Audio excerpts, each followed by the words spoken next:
எல்லாருக்கும் வணக்கம். நான் சூர்யா விஜய். மேக்ஸிமம் பெயின் எல்லாருக்கும் தெரிஞ்சிருக்கும். இந்த கீழே போயிட்டு இருக்க வீடியோல டான்ஸ் ஆடி இருக்க பொண்ணு நான் தான். இங்க டான்ஸ் ஆடுறதுல பெரிய பிரச்சனை கிடையாது. இன்னைக்கு பொண்ணுங்களா ரோட்ல டான்ஸ் ஆட ஆரம்பிச்சிட்டாங்க. கல்யாணத்துக்கு, காது குத்துக்கு, ஊர்வலத்துல டான்ஸ் ஆட ஆரம்பிச்சிட்டாங்க. ரீல்ஸ்க்காக பொண்ணுங்க டான்ஸ் ஆடுறாங்க. டான்ஸ் ஆனதுல பெரிய விஷயம் கிடையாது.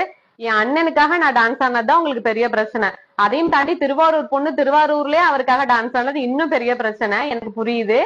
அன்னைக்கு என் பையனோட பர்த்டே ஃபங்க்ஷன் கூட நாங்க காலையிலேயே முடிச்சுட்டு அண்ணனை பாக்கணுங்கிறதுக்காக ஃபேமிலியா போயிருந்தோம். நான் சின்ன வயசுல இருந்து பார்த்து ரசிச்ச ஒரு முகம், வாழ்க்கையில ஒரு நாளாவது பாத்திர மாட்டோமான்னு ரசிச்ச ஒரு முகம். எங்க ஊர்ல எங்களுக்காக அண்ணன் வந்திருக்காங்க. அண்ணன் நெருங்க நெருங்க கிட்ட வந்துட்டாங்கன்னு தெரியுது. அவங்க குரல்ல பாடின அந்த ஒரு பாட்டு அதெல்லாம் கேட்கும் போது நம்ம அண்ணனை பார்க்க போறோங்கிற சந்தோஷத்துல நான் டான்ஸ் ஆனது என்னமோ உண்மைதான். ஓகே, ஒத்துக்கிறேன். அதுக்காக நீங்க பேட் கமெண்ட்ஸ் கொடுத்துருந்தீங்க, அது கூட ஓகே.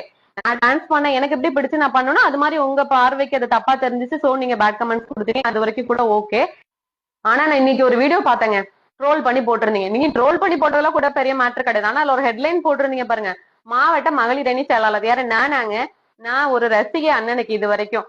இப்போ தொண்டர். மத்தபடி நான் எந்த பொறுப்புலயும் இல்லைங்க தாவேக்கால. ஆனா ஒருத்தவங்களை ட்ரோல் பண்ணி போடணுங்கிறதுக்காக கட்டுக்கதை கட்டி நீங்களா ஒண்ணு போடுவீங்க. அப்பதான் நான் யோசிச்சேன், அப்ப இவ்வளவு நாளா எங்க அண்ணன் மேல என்னென்ன பழி சுமத்தி நீங்க கட்டுக்கதை கட்டிருப்பீங்க. அப்ப இதை பார்த்துட்டு இன்னமும் நான் வீடியோ போடாம இருக்கிறேன், இதுக்கு பதில் கொடுக்குறாம இருக்கிறேன்னா அது என்னோட தப்பு தானேங்க. அதுக்காக தாங்க இந்த வீடியோவே நான் இப்ப போட்டிருக்கேன். அணில் குஞ்சுகள் சொல்றீங்க. எவ்வளவு பெரிய புராண கதையில எல்லாம் கூட அணில் இடம் பிடிச்சிருக்குங்க. கடவுளுக்கு எல்லாம் துணையா போய் அது மாதிரி நாங்க எங்க அண்ணனுக்கு எப்பவுமே துணையா இருப்போம். தற்கொலை கூட்டம்னு சொல்றீங்க. என்ன தற்கொலைத்தனம் எங்க அண்ணன் பண்ணிட்டாரு நீங்க பாத்தீங்க? அவர் பொய் சொல்லல, ஏமாத்தல, யார் காசி திருடி சொத்து சேர்க்கல, ஊழல் பண்ணல, எந்த கேஸும் அவர் மேல கிடையாது. உழைச்சு சம்பாரிச்சு வாழ்க்கையில முன்னேறினவர் தான் அவரு. அவரை பத்தி பேசுறதுக்கு இங்க உண்மையாவே யாருக்குமே தகுதி கிடையாதுங்க. ஆவுனா தலைவரும் கூத்தாடி தொண்டர்களும் கூத்தாடின்னு சொல்றீங்க. ஏன் இதுக்கு முன்னாடி நடிகர்கள் யாருமே அரசியல் தலைவர்களா இருந்ததே இல்லையா? எங்க அண்ணன் மட்டும்தான் புதுசா ஆசைப்படுறாரா என்ன தலைவர் ஆகுறதுக்கு? அவர் ஏதாவது மக்களுக்கு நல்லது பண்ண ஆசைப்பட்டா அவர் காசுலயே பண்ண வேண்டியதானே? எதுக்காக அரசியலுக்கு வரணும்னு ஆசைப்படுறாருன்னு கேக்குறீங்க. கரெக்ட் தான்.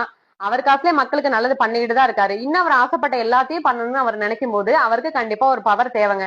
அந்த பவர் தான் அண்ணனுக்கு நாங்க கொடுக்கணும்னு ஆசைப்படுறோம்.